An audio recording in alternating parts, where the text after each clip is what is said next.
Thank you guys for having me. Of revenue and operations at Card, and I'm really excited to be here today. It's my first time in New Orleans. So let's jump right in. As we all know and have heard over the last couple of days, performance marketing is changing dramatically, and it's changing probably faster than we're all comfortable with. Between privacy shifts and ad fraud and a fractured media landscape, which is, to say the least, what used to work isn't working anymore. Some pieces are, but many pieces aren't. So in the next 10 minutes, we're going to break down the problem into 3 different parts. I'm going to talk through the challenge, so what's broken in the current system and where marketers are losing money. I'm going to talk through the opportunity, the role that first-party data plays in fixing it, and I'm going to talk through the solution, so how we're helping brands turn those challenges into measurable outcomes. All right, let's get into it. So before we dive in, I'm going to give a quick 30-second overview of who Card is. Card is a rewards infrastructure and demand platform, arguably the world's first, which Chris and Kobe hate it when I say that, but it is very true. We are embedding rewards into everyday spend environments. So think banking apps, rewards platforms, as well as EBT programs, etc. We use first-party transaction data to target real shoppers based on actual behavior, so not just intent or browsing. And the best part is we're 100% pay for performance, so brands only pay when a transaction actually happens. That essentially means that all impressions and clicks are entirely free. So why trust us? We have a unique view of how many people shop and how people shop, because we're sitting on actual first-party transaction data. We have over 61 million users in our network, and we process over $31 billion in transactions annually. So this gives us a complete 360-degree view of how America thinks and how they shop. However, most marketers don't have this kind of visibility with any of their partners, and because of that, a lot of money is being wasted. So let's take a look at what you're up against. Ad fraud, as you all are acutely aware, is a massive problem, and it is expected to hit $172 billion globally in 2028. And 40% of all web traffic, it's fake, it's bots, it's not actually people. So not only is spend being wasted, you're often not even reaching a real human being when you're trying to target them with an ad or a link. Attribution is messy. This is me being generous. Targeting is unreliable, also me being generous, and when you factor in the offline world, it becomes nearly impossible to connect the dots and have a full view of what somebody is shopping for and when they're shopping for it and what they're shopping for. That's why performance marketers are rethinking what measurable actually means and turning to channels grounded and rooted in first-party data. But it's not just the data that's changing, how people shop has also changed. Consumers jump between channels constantly. There's too much noise and too many distractions. All right, so to bring this to life, let's meet Emma. Oop. Thank you.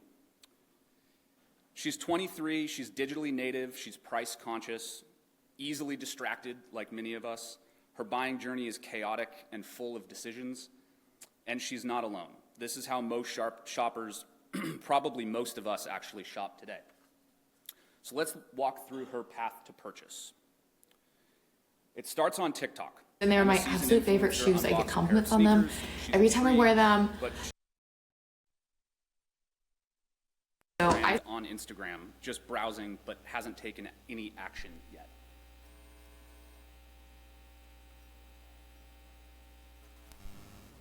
Eventually, she lands on the retailer's site. She scrolls, she reads reviews, but inevitably she leaves. She then actually adds the item to her cart, but pauses before sales sites, promo codes, anything to help her get a better deal, but still no purchase. Next, she texts a friend for validation. Social proof actually does matter. Finally, she gets hit with a reward in her banking app, powered by Card, a cashback offer, what nudges her to buy the product ultimately. She feels like she got the best deal, and the brand just won the conversion, so it's a win-win.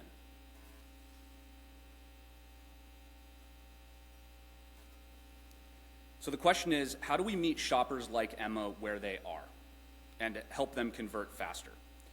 Let's break it down into 4 key strategies that we've seen work with our customers. So the first is actually leveraging the first-party data that they have access to that they didn't know they had access to.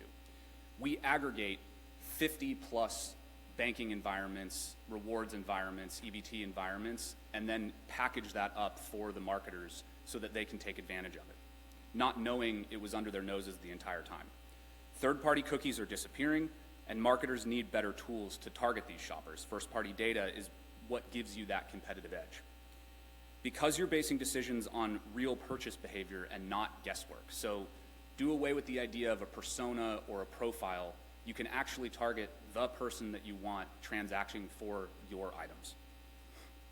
That leads to fewer touch points, faster conversions, and ultimately lower acquisition costs. Second, add rewards-based advertising to your mix. Let's face it, as shoppers, we don't trust ads anymore, especially the younger generations. So think Gen Z, millennial, etc. Many of them don't even click on links or ads anymore.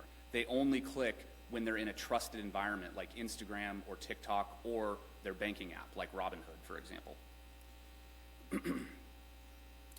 And cashback rewards add the value that has been missing all along. They give shoppers a reason to engage and buy without relying on flashy banners or retargeting loops.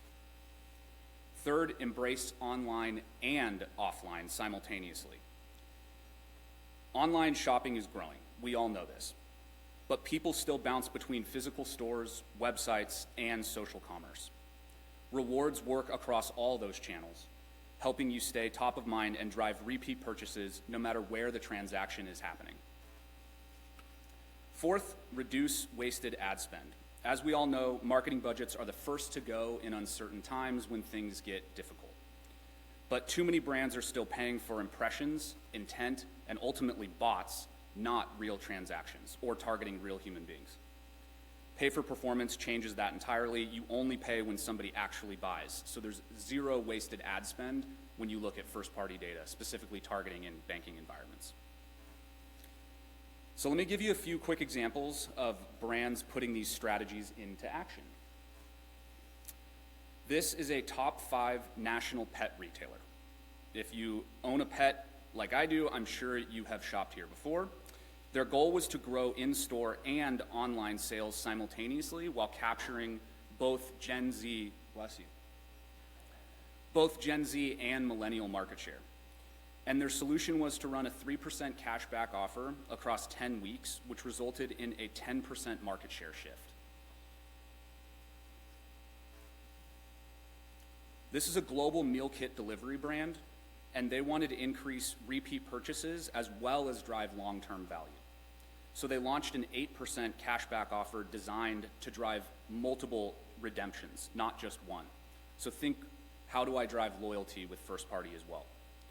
And the result was 41% redeemed the offer 3 times, which obviously demonstrated loyalty for the brand through repeat purchases. Shoe brand in America, and their goal was to drive both growth and re-engage lapsed customers.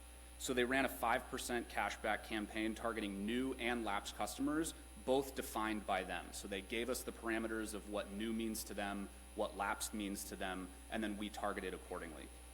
And the shoe brand saw a 35% increase in market share as a result. These are double-digit market share shifts for all of these brands. So that's it. Again, my name's Blake. We've got Chris and Kobe here. They're in the blue shirts. Hopefully you enjoyed the quick presentation. If you want to chat with us, we're going to be hosting the coffee break after this, I believe.